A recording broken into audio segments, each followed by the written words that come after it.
pass and even higher will come some 250 horses with their riders. It's called the Tevis Cup, and it is an extraordinary event with quite a history, too. Oh, it wouldn't be our event if we didn't have some history with it. Actually, this Tevis Cup started back in 1955 on a bet. A couple of the old-time riders against the youngsters, you know, saying our horses were tougher in the old days. You know how that goes, and the Tevis Cup was born. Here we are in our 35th race now, and that little bet has turned into probably one of the most prestigious long-distance endurance horse races in the world. 100 miles from Squaw Valley up over the Sierra Nevada down to a little town called Auburn.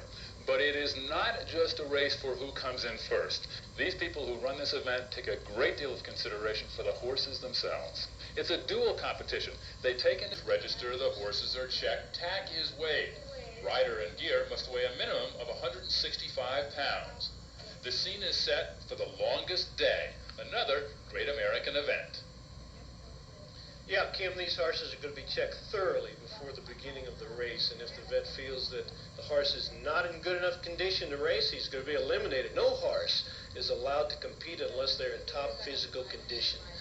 Now, we're checking here for a pulse rate of 60 beats per minute. The pulse rate is a good indication of overall health. And the horse's skin and mouth will also be checked very carefully to ensure that it is fully hydrated. Just like an athlete, water consumption is of so much importance. Now, this whole process starts early on the day before the race, and with this many competitors, you can imagine this is a long day for those volunteer vets and officials. And I'd have to say that about 90% of these horses have Arabian blood. We'll talk a little bit more about that later on, but obviously they are beautiful animals.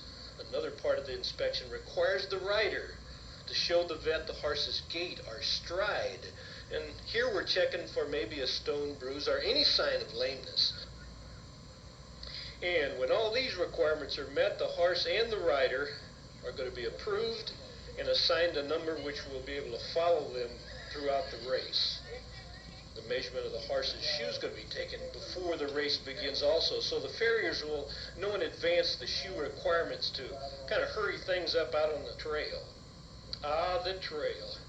Entry into the Tevis Cup is not taken lightly. Participants are urged to familiarize themselves with the course as it passes along narrow mountain trails through really remote and rugged wilderness territory. The Western States Trail, over which the Tevis is run, is in the Sierra Nevada mountains of California. It starts in Squaw Valley near Lake Tahoe and runs the 100 miles over the mountains to the town of Auburn.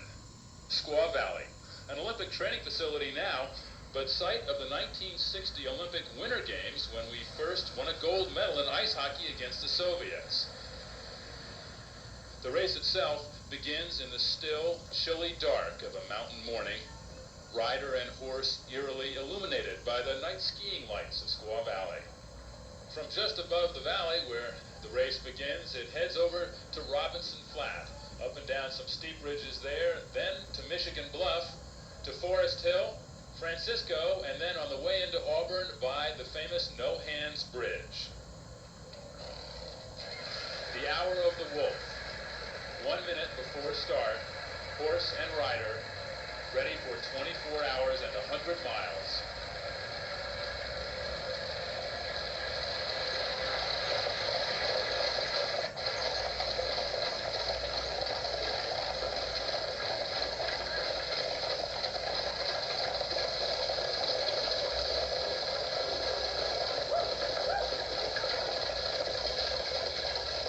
Stage of the race carries out of Squaw Valley up over Watson's Monument near Emigrant Pass to Cougar Rock along a volcanic ridge to Elephant's Trunk, then to Red Star Ridge, great views of the surrounding canyons, and then into Robinson Flat where there's a mandatory 1-hour layover 33 miles into the course. And here, as the horses come by Watson's Monument, the scene is set, Jerry. Yeah, Kim, and it's obvious that this is some site here at the monument. You can still see a marker hanging in a tree that honors Robert M. Watson, famous pioneer horseman, and that marks the summit there at Squaw Pass.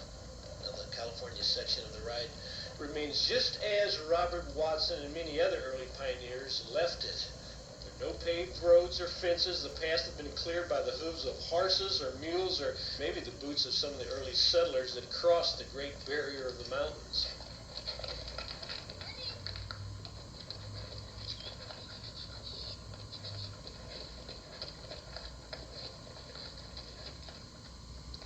You just have to remember this is a primitive wilderness and only the most competent of riders enter an event such as this.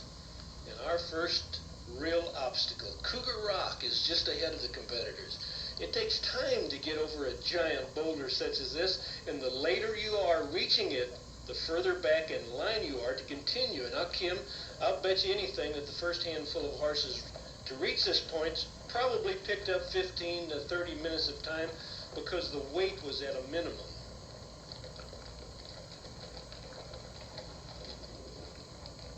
These horses know the way, though, and I had a good conversation with Dr. Kerry Ridgeway about that subject. I've been on a few horsebacking trips, and I've noticed that, of course, those horses were in the same league with these horses, obviously, but still, I've noticed when I would come to a real steep spot or a tough turn, something that was going to be a little bit beyond an amateur like myself, the horse seemed to take over. They're savvy. They really do understand what's going on, and I mean they've carried enough loads and people, and they learned how to balance the load on their back. If the load won't balance itself, they'll help balance the load. The equitation of the endurance riders, if there's one area that they're lacking, and it's probably in some of the finer points of equitation, but the horse can compensate for a whole lot, and the equitation is getting better. And the thing, too, is as you really fatigue, your equitation becomes worse. And so the horse does. He picks up and he'll compensate for it. When you look at the whole business of being a horseman, it's a lot more than just looking pretty on a horse or sitting on a horse well. When you get into this sport, what they're really concerned about is maintaining the physiology of this horse. So these riders have to be just extremely aware of what's going on metabolically with the horse. They become very, very aware of what's happening with the soundness of the horse.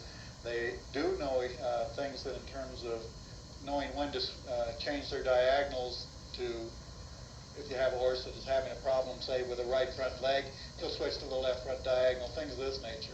In addition, they're probably much more knowledgeable in the areas of tack, feeding, horseshoeing. Horseshoeing becomes really critically important. And horseshoeing in most sports, you leave that to the farrier. But in this sport, the rider has got to know a great deal about what's going on with the foot of that horse as well. So I think that, and I've never seen a group that's as avid and seeking knowledge as the endurance or distance riders in general are.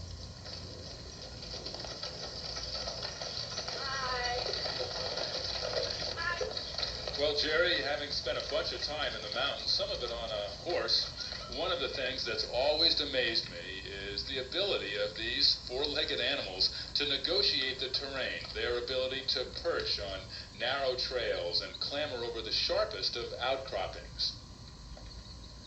Well, it's still early morning here. We've just come out of Elephant's Trunk to Red Star Ridge with all the great views, and during the course of this 100 miles down to Auburn, horse and rider will climb nearly 10,000 feet and descend another 15. We passed one and then another. I was awed when my fire drove under. I thought, God bless you, precious eyes. We went over that mountain and down the other side. Extremely tough miles from that starting line back in Squaw Valley. We're in Robinson Flat. This is a mandatory 1 hour stopover for all the teams. This is a vet check, possibly a gut check too. A number of the horses, a number of the riders never leave this. As a matter of fact, 10% are scratched right here. Now, the first 5 horses in were Renee Gillette, Julian Buxton, Karen Dutcher, Ralph Wadsworth, and Larry Shea.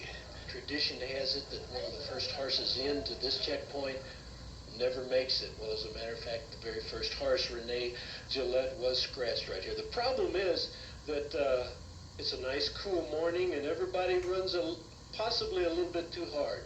And the terrain is so tough that they actually blow their horses out before they get here. Spot after that.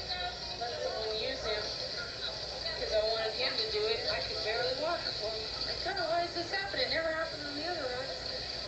We were 20th place out there, and then my horse kicked a rock and went just dead lame on me. I thought the race was over right then. But a nice fellow by the name of Hal Hall said, hey, he said, just don't worry about it. You walk him out of it. So I walked him for about 3-4 miles, and some friends came by and encouraged me, and the horse saw them going, and he just picked up, but it took a good 3.5-4 miles for him, you know, to get back his soundness. And then we kind of just held back, and we just decided that this business of going fast on rocks just doesn't work, you know. The whole idea is to get down to Auburn all in one piece. So this is what we're attempting to do right now.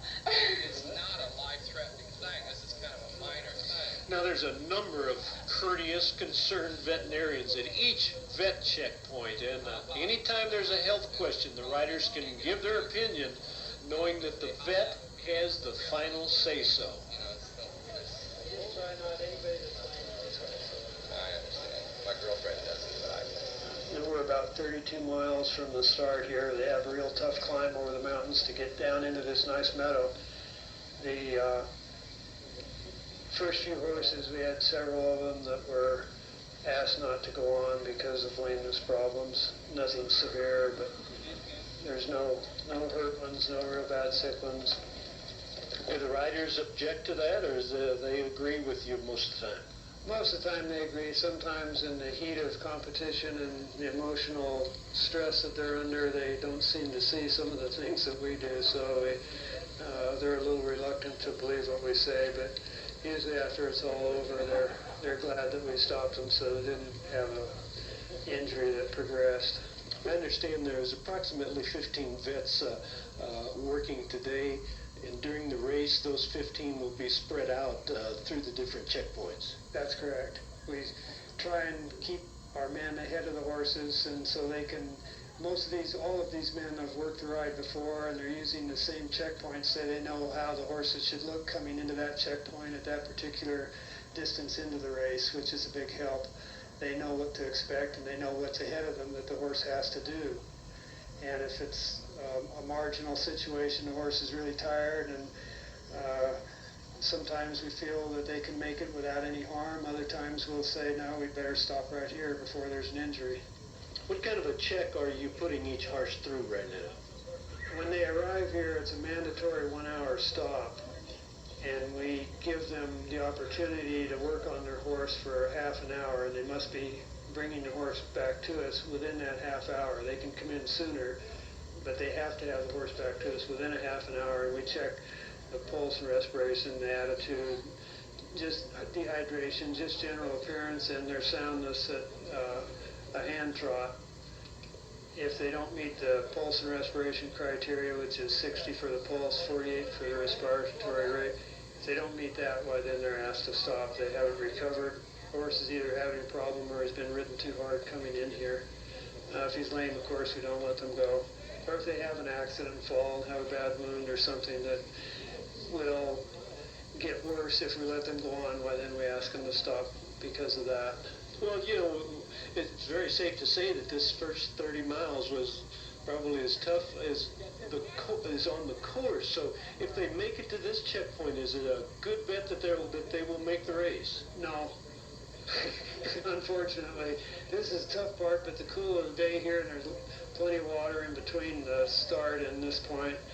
Later in the afternoon, when the horses have more miles on them, they're more fatigued, their chances of being a little more dehydrated are greater. The canyons are very, very hot.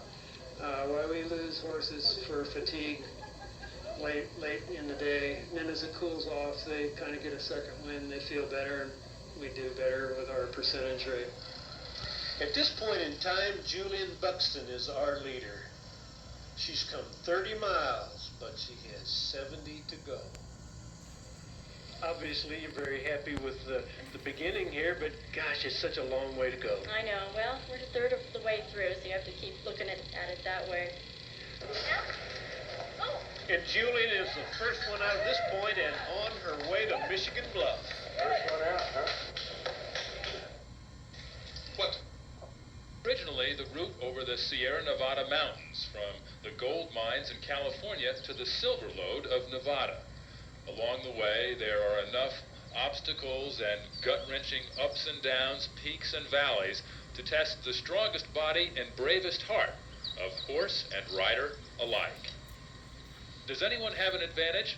Well, 6 of the last 8 winners have been women, a fact that may be partly explained by their lighter weight. But also, there are some who feel women have an inherent advantage because they are by nature more gentle and have a better rapport with their animals.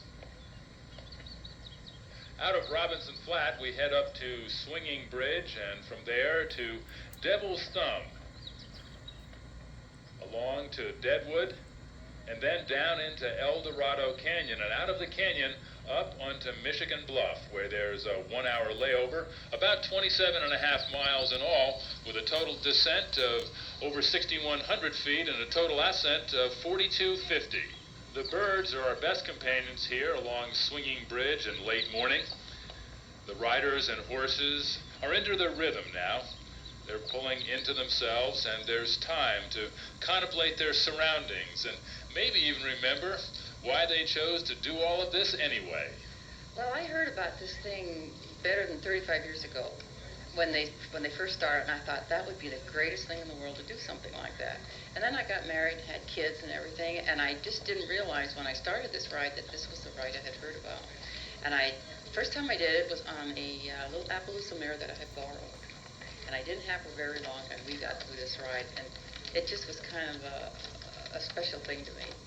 And it's really become kind of a magnificent obsession, I think. It's a definite challenge, without a doubt.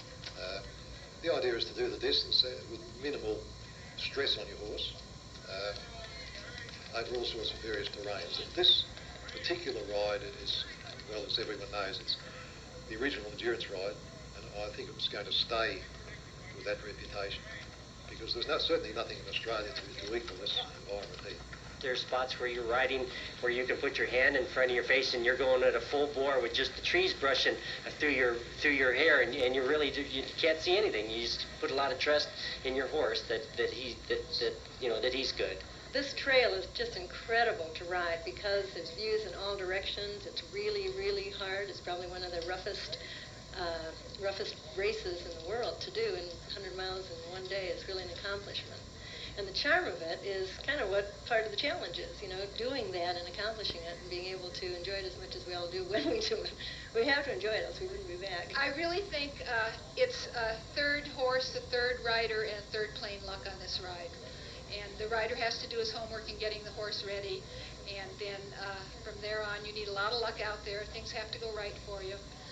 If a horse steps on a rock wrong, you've got a twisted ankle and you're out regardless of how good a condition the horse is. And the rider has to do his homework at home as regard to veterinarian care, nutrition, things of that nature. That's part of the rider. And then the day of the ride, you just have to do the best you can. Devil's Thumb always gets some of the riders' attention looking over one of the many canyons along the route. But the rider's biggest companion here is solitude. The mountains off to the side, a ridge here and there, and the pines. And always the trail, up and down, back and forth, unfolding before horse and rider and testing each rider's rapport with his animal.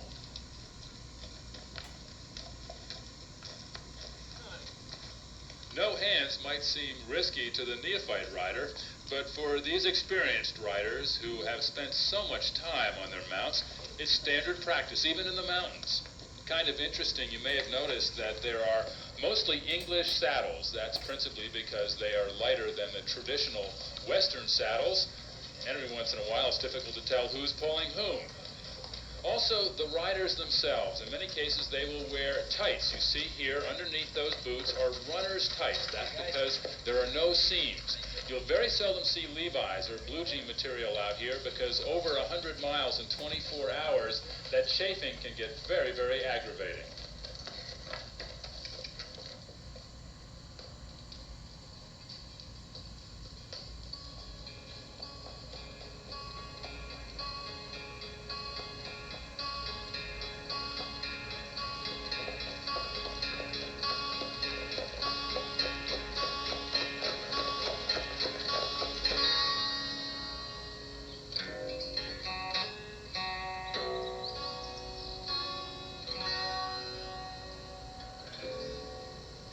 time the sun was shining hard on my back, I knew this race wasn't in the sack for him. I'd rode him too hard. He was spent, but now he was beginning to relent. After a while, he did balk. I got off and started walking. A couple of miles, he recovered some, but from the rear, the riders did come, and they passed us off one after another as I stood there with my 5-year-old mother. Well, it was getting later and later in the day, so I mounted, and we were again on our way. But I knew if I was going to finish this race, it would have to be at a much slower pace.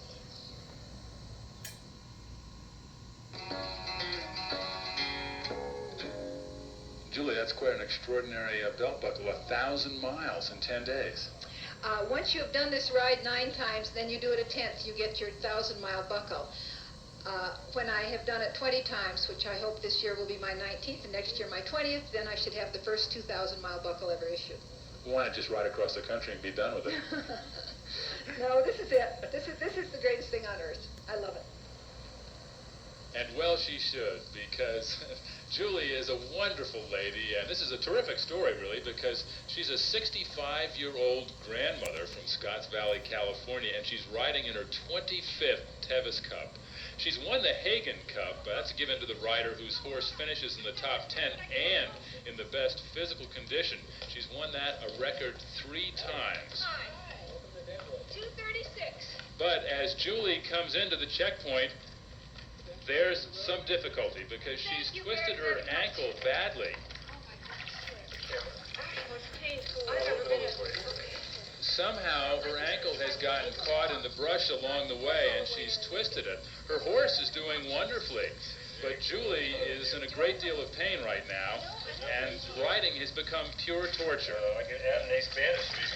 You got some good Coban on there. Well, somebody along the way said he, did it for basketball players or something. You want to take a visit to that? Sure. Nora, can I give you this wet? But she'll take a rest. Her husband will tend to her horse, Regala, and my guess is she'll continue, all for the glory of another silver belt buckle. Of course, every rider has the goal of 100 miles in the 24 hours, and for that accomplishment comes the silver buckle. And since 1955, it's been the yardstick for success. And no one knows more about it than Charlie Barieau, and Jerry visited with him. Well, I tell you what, a person could fall in love with this portion of California in a hurry. This is nice. Yeah. And you actually rode with Wendell Rogan. Oh, yeah. He raised Moravians, and they turned them loose over on the side of the mountain where they lived like goats, so they would develop. And he'd put me on one of them. We'd go scouting for the Emigrant Trail. Rust scratches on the granite where the wheels made the marks in the trees.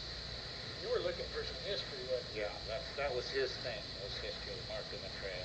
Well, is there a little bit of truth to the tale that the Tevis started on a bet?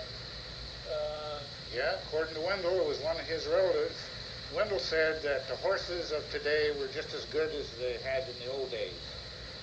And he said he could make it from Tahoe City to Auburn in 24 hours, and they did it on a bet. I don't know what the bet was, but 5 of them started out, and 4 of them made it. Mm-hmm. There was no winner. They just wanted to make it, and they did it in under 24 hours. And they were actually... Okay, they are trying to see if they can make this distance, but I find it interesting the statement that you made about the fact that they were also trying to keep this trail open. That's right. Let people know it's here, so that it doesn't get subdivided out and we can't ride it anymore. So that was his thing. And of course, if horses don't use it occasionally, I guess it would actually grow up and go away. That's right.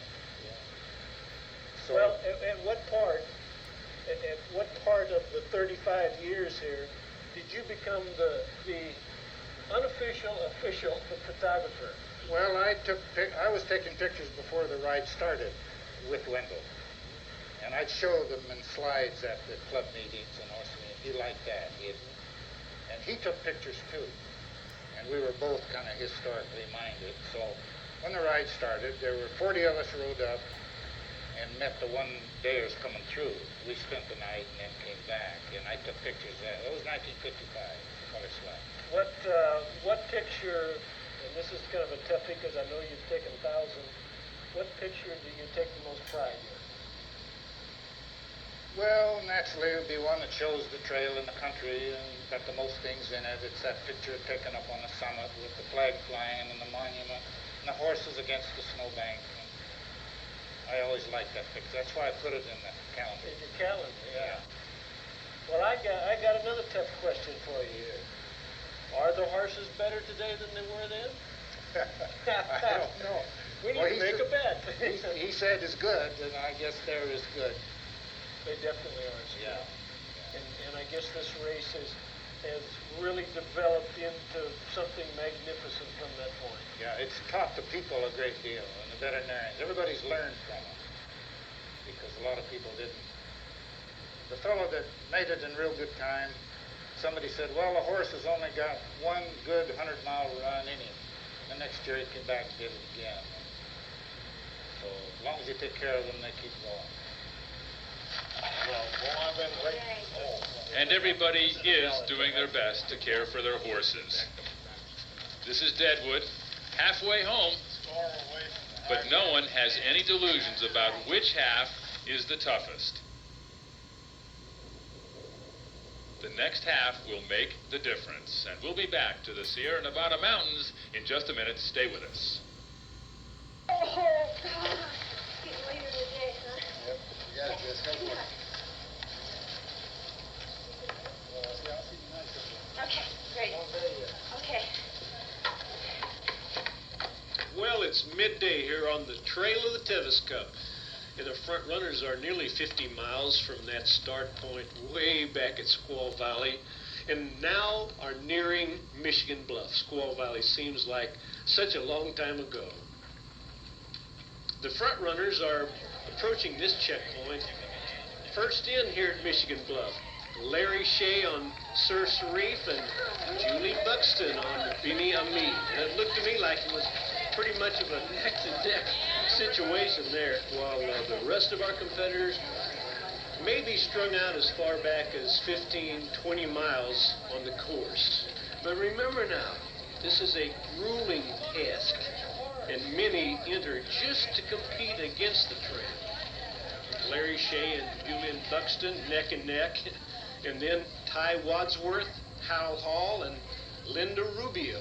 Now, Michigan Bluff is a 1-hour mandatory stop for these teams. Jerry, it's been a very hot afternoon. You know what? I was there at Robson Flat. I saw everyone come in. They looked like they had just come in from a nice morning ride. We're watching them come in right now. They look like they're on on an endurance race now. And from here on out, it's really going to be tough. There have already been, I believe, 35 horses scratched, and there'll probably be another 35 horses scratched. So it's tough. And I also was talking to someone this morning who said there wasn't much strategy in a 100-mile race. No mind games. I didn't believe that. Do you believe that? Yeah.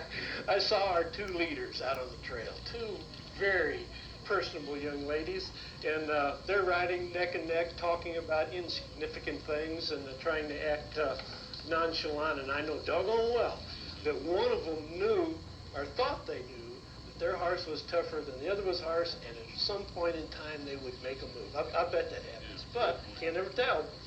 Well, that's the story then here at Michigan Bluff. Remember now, it's a 24-hour race. A lot of the glory goes in just finishing. The object here, save the horse. Kim, you said it, save the horse. That's foremost in the minds of everyone involved here, especially those riders. At every checkpoint, they're attended to quicker and maybe a lot more thoroughly than even the riders themselves. The horse and riders, kind of one unit, one team. I know we've talked about it before, but it's so important. In competition like this, all facets have to be working in tandem. And the contestant is given 30 minutes to prepare that horse for the vet check. The rider is the coach, and the horse is the team, I guess. One is useless without the other. Heart rates, hydration, lameness. These are the three important factors in whether the horse is allowed to continue. Well, Jerry, as in other sports, attempts to improve performance often involve training techniques and physical therapies, all efforts to bring out inborn athletic ability. One of the trainers this year at the Tevis specializes in a hands-on technique that may seem new to some, but is actually centuries old. Probably the easiest one to describe is touch work on the ear. And in the acupressure theory, the whole ear is a map of the entire body. So the person can basically hold the horse's ear and stroke it and stimulate the entire body of the horse. It also, for these riders, it brings the pulse and respiration rates down. So when they come into a checkpoint and their horse is all pumped up and hyper, they have to get the pulse and respiration checkpoint down before they'll let him leave for the next part of the mileage. It's a little bit like acupuncture, acupressure, isn't it? Yes, it is. Yeah, this touch that I taught them is based on acupressure techniques. And the horses love it. They just zonk and go to sleep. So it makes everybody happy. If a rider's out on the trail with a horse and the horse develops cramp maybe or muscle spasm, can the rider get off and then apply some of this technique? Yes, I taught them the ears, and there's a very important point on the tip. Also taught them a nose point, which is right here, and the horse wiggles his lip all over. But when they touch this point and press it, and this is the point on the human being as well, it's for stomach cramping and shock, what we call colic, and it actually stimulates the body's own pain-killing chemicals, cramp-relieving chemicals when you do this. So you can do this on yourself by going around and around and around, and that's what I taught them today, is how to find this point and how to work on it. The horse relaxes, those chemicals go into the body, and everybody's happy, and it's a natural high. Well, Diana had one of the most attended seminars the day before the race, but in any case, whether you're using acupressure or more traditional methods, the goal here at the 1 hour layover is to get your horse rested, fed, cooled down, and approved by the vets. At this stage, nearly 40 horses have already been disqualified, and although there have been a few modest debates, the riders respect the vets' decisions. Larry, you're first. How'd it go out there? Oh, it's been great. We had a really crazy start. My horse was just very, very hyper, and I didn't even know if we'd start. He was just trembling and jumping up, in the air. Wouldn't stand still at the start. And I didn't know if he was going to either flip out or tie up. Tying up is something that happens to horses, and they just knot up. And the way he was acting, he could have done that, but he didn't. He mellowed out. He was a jerk for the first 20 miles. And here's Julie Sir, the grandmother from Squaw Valley, California. Her ankle's still a mess, but she's not quitting. Well, for most of the year, Michigan Bluff is no more than a wide spot in the road. But once it was an active pioneer town of nearly 5,000 with a famous mining camp sitting here on this bluff. This rock rubble of white quartz and silicon is the residue of the old gold sluices, which washed away the dirt and left the gold itself. There was over 250,000 ounces of gold pulled out of this area alone. Well, the glory that was gold is gone now. But the Tevis Cup is here, and Michigan Bluff still has its day in the sun. Leland Stanford, later a U.S. Senator and donor of Stanford University, laid the foundation for his fortune right here in Michigan Bluff. Eldon and Alice Hall are sort of the goodwill ambassadors for the Tevis Cup. They run a lunch stand off their front porch and greet old friends and competitors as they have for over 20 years, with a smile and a cheery word. Their house was originally a Wells Fargo way station, but it's also been a mercantile store, a dance hall, and a brothel. An opera house stood right here where the Rose Garden is now. After lunch and about an hour's rest, we again started out to do our best. But it was while going up another steep grade that Char again began to fade. So I bailed off and grabbed the tail and let him pull me up to the top of that trail. It takes us to Volcano Canyon, and it's hard to remember that these mountains are both the competitor's friend and his foe. We're actually on our way to Forest Hill, which is probably 10 miles from Michigan Bluff, in a trail that takes us through Volcano Canyon. And when this race started back in Squaw Valley, the course was completely mountain trail, but the closer we get to Auburn, the better the chance to run into paved roads. Regardless of the surface, the rider must protect his horse from going lame, so here the importance of the farrier or blacksmith comes into play. Tell me a little bit about the history of a blacksmith.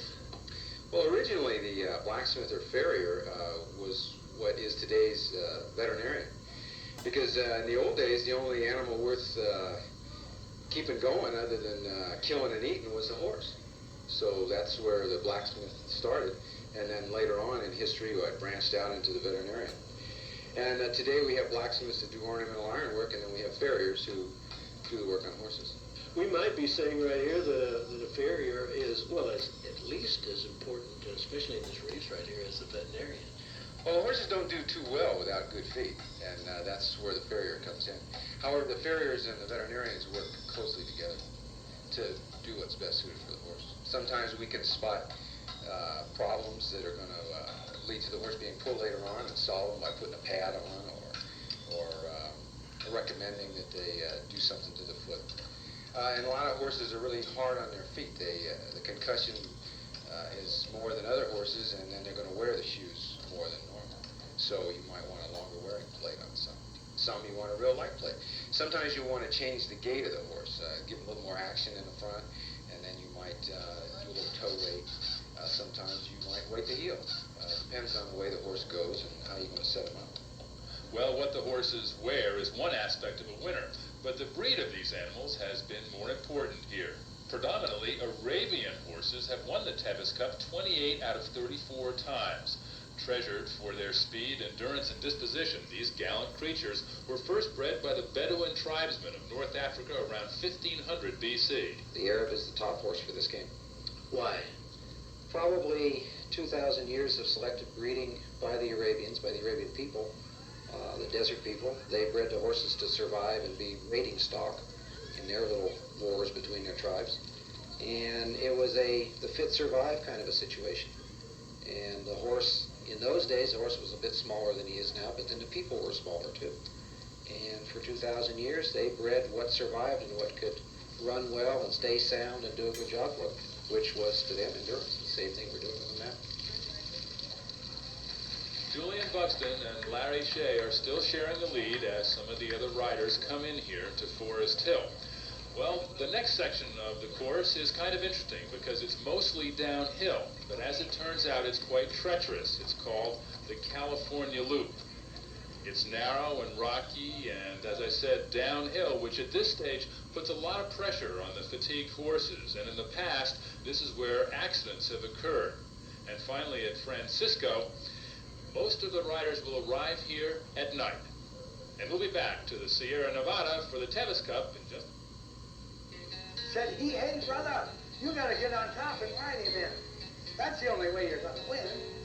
And to win, you don't have to be first because you're racing with time, better, speed first. The object is to bring your horse in good condition, regardless of whatever your position. And here's the situation now. Larry Shea and Julian Buxton still side by side. They've done that now for almost 30 miles. They're sharing the lead. Thoughts of the horse very much in their mind, but also thoughts of winning. They are predominant now because each realizes she has a chance to win. Well, for the majority of riders, they'll arrive here in the middle of the night. They have to be in by 1:30 a.m. and out by 2. And Jerry, I don't know, do you suppose Larry and Julian have drawn straws to see which one gets to ride into Francisco first? Well, I don't know, Kim, but they are a long way away, and you're right. They have to have thoughts of victory, actually holding that Tevis Cup for their very own. Yeah, our leader's kind of an old song, isn't it? At Francisco, Larry Shea and Julian Buxton, and this mandatory stop is a pulse and respiratory check. You're going to have a mandatory 15-minute hold. Well, what has happened here is that Larry has been given a 15-minute hold. It's going to allow her horse's pulse to get back to normal. So, Julian leaves 15 minutes early. Boy, not far to go, Kim. Can anyone catch her? Well, I don't know, Jerry, but you know that Larry Shea is not giving up now. And so, with just about 16 miles to go from Francisco to the finish, there's a wide river to cross, and the 300 feet of No Hands Bridge. That's over the American River, and then into Auburn itself. And so, as a few hardy souls have made their way up from Auburn to watch the proceedings, Larry Shea knows she is still 15 minutes behind the leader, Julian Buxton. But here, a bit of a surprise. Steve Shaw from Manhattan Beach, California, is no longer just along for the ride. He's a contender, too. On this race, you will have probably 25, 30 of these riders, maybe a few more than that, that are out there to win this ride. But the bulk of them, 80%, say, of most endurance riders are out there for a personal challenge. They're out there to do the very best they can with that horse on a given day, and the finish is to win. And it really, in this ride, is really very much that way. If there's one coveted buckle among all of the events that are happening in endurance, the Tevis buckle says you sort of hit the epitome of the rides. Well, it's hard to believe, but this day is about to get away from us as the sun will very soon be setting. And the course is now following the American River very closely, and we are getting closer and closer to the winter. When we hit No Hands Bridge, we're just 3 miles from home, and I wonder if that horse knows how close it is. I'd have to push a little bit right here, but you can't. You must remember to pace your animal.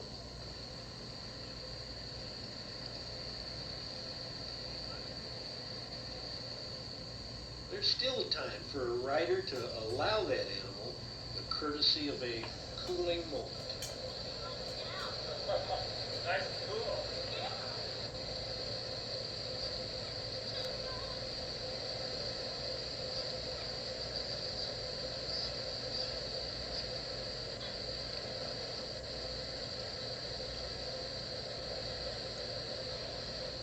And as Julian finally leaves the American River, Larry Shea and Steve Shaw have now made up a little bit of ground, and they're picking their way through that same stream.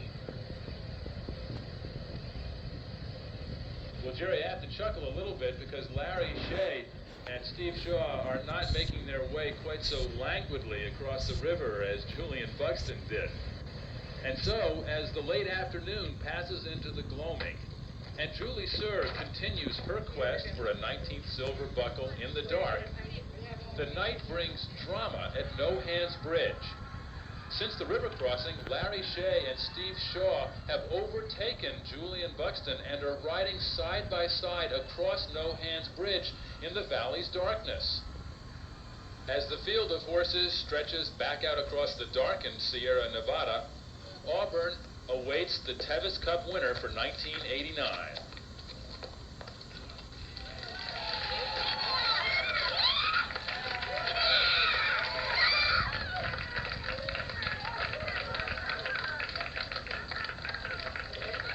Larry Shea on Sir Sharif, but somewhere in the last 3 miles, Steve Shaw has backed off, and Julian Buxton has to be heartbroken. And we made it. It just finished there. He was safe. We were there. I climbed off my horse and I kissed his precious hide. And I just stood there and cried.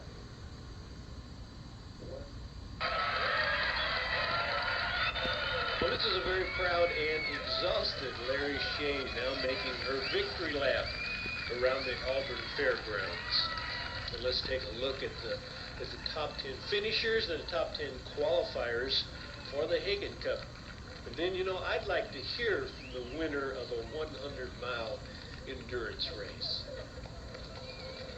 So somebody had caught up with me after we left that vet check when we went across No Hands Bridge, which is about 2 or 3 miles from the finish. Steve Shaw had caught up with me, and we raced across the bridge, kind of grandstanding, galloping across the bridge. And his horse pulled in front of mine. When I left the last vet check at Highway 49, we were in first place. And I left there just hooting and hollering, and the horse was in a flat-out gallop. And I thought, we're going to win! And I was saying, I was really excited. Just a few seconds I had first place on No Hands Bridge. And you kind of say, hey, am I going to have the Tevis? I can't believe it. And then he looked at me and said, no way. Well, the next day, award ceremonies He's brought us an unexpected announcement from Dr. Ridgeway. That there was no horse that we felt best represented, either in fact or in spirit, the reason that the Haggin Cup is given. It is given to the horse that is in the best, that is in very good condition to continue.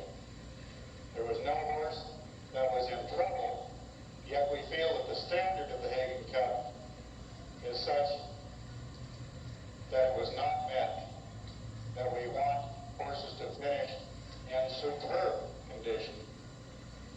So the Haggin Cup will not be awarded this year. Well, Jerry, that's quite an exclamation point for this year's event, but I guess it's reassuring to know that the vets were so concerned with the integrity of the Tevis and Haggin Cups that they sent a message for future years that to compete is laudable, but the safety and health of the horses should always be foremost in everyone's mind.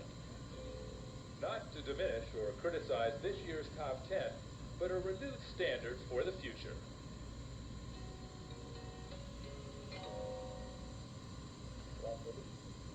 What's up, Rage, Siskel, and Ebert? We're gonna rope you today. A riotous comedy.